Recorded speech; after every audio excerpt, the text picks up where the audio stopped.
ಅನುದಿನದ ಆಹಾರ ಏಪ್ರಿಲ್ 8 ಬುಧವಾರ. ಲೆಬನೋನ್ ಪರಮಗೀತೆ 4ನೇ ಅಧ್ಯಾಯ 7 ಮತ್ತು 8ನೇ ವಚನ. ನನ್ನ ಪ್ರಿಯಲೇ, ನೀನು ಸರ್ವಾಂಗ ಸುಂದರಿ, ನಿನ್ನಲ್ಲಿ ಯಾವ ದೋಷವೂ ಇಲ್ಲ. ಎನ್ನೊಂದಿಗೆ ಲೆಬನೋನಿನಿಂದ ಬಾ, ವಧುವೇ, ಲೆಬನೋನಿನಿಂದ ನನ್ನೊಂದಿಗೆ ಬಾ. ಈ ಪರಮಗೀತವು ಆಳವಾದ ಆಧ್ಯಾತ್ಮಿಕ ಅನುಭವಗಳಿಂದ ತುಂಬಿರುವ ಒಂದು ಪುಸ್ತಕವಾಗಿದೆ. ಸೊಲೊಮೋನನು ಯೌವನದಲ್ಲಿದ್ದಾಗ ದೇವರೊಂದಿಗೆ ನಿಕಟವಾಗಿ ನಡೆದನು. ಅವನು ದೇವರನ್ನ ಮೆಚ್ಚಿಸಿ ಆತನಿಗೆ ಅನೇಕ ಯಜ್ಞಗಳನ್ನು ಅರ್ಪಿಸಿದನು. ಆದ್ದರಿಂದ ಕರ್ತನು ಸೊಲೊಮೋನನಿಗೆ ಅಸಾಧಾರಣವಾದ ಜ್ಞಾನವನ್ನು ಅನುಗ್ರಹಿಸಿದನು.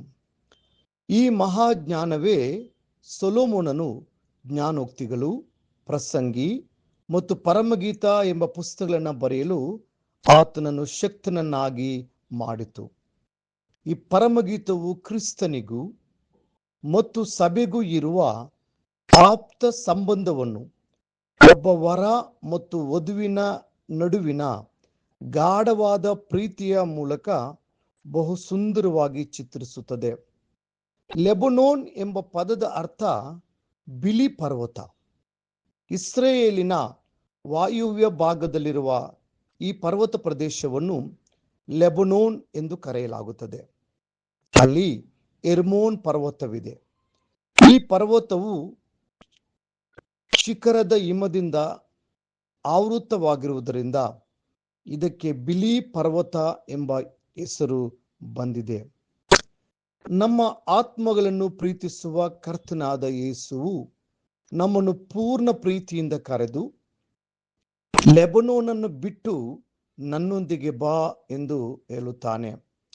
ಈ ಕರೆಯ ರಹಸ್ಯವೇನೆಂದರೆ, ವರನಿಗಾಗಿ ಸಿದ್ಧವಾದ ವಧುವಿನಂತೆ ನಾವು ಕಲಂಕರಹಿತರಾಗಿ, ನಿರ್ಮಲರಾಗಿ ಮತ್ತು ಪವಿತ್ರರಾಗಿ ಆತನ ಬಳಿಗೆ ಬರಬೇಕು. ಕರ್ತನು ತನ್ನ ಎರಡನೆಯ ಬರುವಿಕೆಯಲ್ಲಿ ತನ್ನ ಪರಿಶುದ್ಧರನ್ನು ತನ್ನ ಬಳಿಗೆ ಸೇರಿಸಿಕೊಳ್ಳುವನು. ನಮ್ಮ ಕರ್ತನು ಹೀಗೆ ಹೇಳುತ್ತಾನೆ, ನನ್ನೊಡನೆ ಯಜ್ಞದ ಮೂಲಕ ಒಡಂಬಡಿಕೆಯನ್ನು ಮಾಡಿಕೊಂಡ ನನ್ನ ಭಕ್ತರನ್ನು ನನ್ನ ಬಳಿಗೆ ಕರೆಕೊಂಡು ಬನ್ನಿರಿ. ಕೀರ್ತನೆ 55ನೇ ವಚನ. ಕ್ರೈಸ್ತಿಯ ಜೀವನದಲ್ಲಿ ಪಾವಿತ್ರತೆಯು ಅತ್ಯಂತ ಮಹತ್ವದ್ದಾಗಿದೆ. ನಮ್ಮ ಪ್ರಿಯನು ಆತನು ಪವಿತ್ರನಾಗಿರುವುದರಿಂದ ನಾವು ಸಹ ಪವಿತ್ರರಾಗಿರಬೇಕು.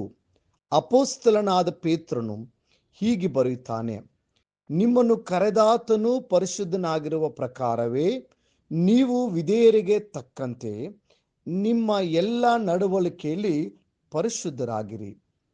ನಾನು ಪರಿಶುದ್ಧನಾಗಿರುವುದರಿಂದ ನೀವು ಪರಿಶುದ್ಧರಾಗಿರಬೇಕು. 1 ಪೇತ್ರ 1ನೇ ಅಧ್ಯಾಯ 15 ಮತ್ತು 16ನೇ ವಚನ. ಈ ದಿನಮಾನಗಳಲ್ಲಿ ಕ್ರಿಸ್ತನ ಬರುವಿಕೆಯ ಎಲ್ಲ ಲಕ್ಷಣಗಳು ವೇಗವಾಗಿ ನೆರವೇರುತ್ತಿವೆ. ಈಗಾಗಲೇ ಅನೇಕ ಪ್ರವಾದನೆಗಳು ನಿಜವಾಗಿವೆ. ಜಗತ್ತಿನಲ್ಲಿ ನಡೆಯುತ್ತಿರುವ ಘಟನೆಗಳು ನಮ್ಮ ಕರ್ತನ ಬರುವಿಕೆಯು ಬಹಳ ಹತ್ತಿರದಲ್ಲಿದೆ ಎಂಬುದನ್ನು ಸ್ಪಷ್ಟವಾಗಿ ಸೂಚಿಸುತ್ತಿದೆ. ಆದ್ದರಿಂದ ನಮ್ಮ ಕರ್ತನು ನಮಗೆ ತುರ್ತಾಗಿ ಕರೆ ನೀಡುತ್ತಾನೆ.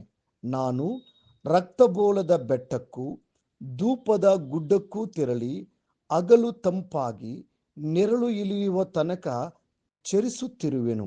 ನನ್ನ ಪ್ರಿಯಲೇ, ನೀನು ಸರ್ವಾಂಗ ಸುಂದರಿ, ನಿನ್ನಲ್ಲಿ ಯಾವ ದೋಷವೂ ಇಲ್ಲ. ಎನ್ನೊಂದಿಗೆ ಲೆಬನೋನಿನಿಂದ ಬಾ, ವಧುವೇ, ಲೆಬನೋನಿನಿಂದ ನನ್ನೊಂದಿಗೆ ಬಾ. ಪರಮಗೀತ 4ನೇ ಅಧ್ಯಾಯ 6ರಿಂದ 8 ವಚನಗಳು. ಪ್ರಿಯ ದೇವರ ಮಕ್ಕಳೇ, ನಮ್ಮ ಕರ್ತನ ಬರುವಿಕೆಗಾಗಿ ನೀವು ನಿಮ್ಮನ್ನು ಶುದ್ಧೀಕರಿಸಿಕೊಂಡು ಸಿದ್ಧರಾಗುವಿರಾ? ಮುಂದಿನ ಅಧ್ಯಯನಕ್ಕಾಗಿ ದೇವರ ವಾಕ್ಯ. ಆತ್ಮನು ಮೊದಲುಗಿತ್ತಿಯು ಬಾ ಅನ್ನುತ್ತಾನೆ, ಕೇಳುವವನು ಬಾ ಅನ್ನಲಿ. ಬಾಯಾರಿದವನು ಬರಲಿ, ಇಷ್ಟವುಳ್ಳವನು ಜೀವ ಜಲವನ್ನು ಕ್ರಯವಿಲ್ಲದೆ ತೆಗೆದುಕೊಳ್ಳಲಿ. ಪ್ರಕಟಣೆ 22:17 ವಚನ. ಈ ದಿನ ಓದುವ ದೇವರ ವಾಕ್ಯ. ಮುಂಜಾನೆ 1 ಸಮುವೇಲನು 10, 11, 12 ಅಧ್ಯಾಯಗಳು. ಸಂಜೆ ಲೂಕನು 9:37-62 ವಚನಗಳು. ದೇವರು ನಿಮ್ಮನ್ನು ಆಶೀರ್ವದಿಸಲಿ.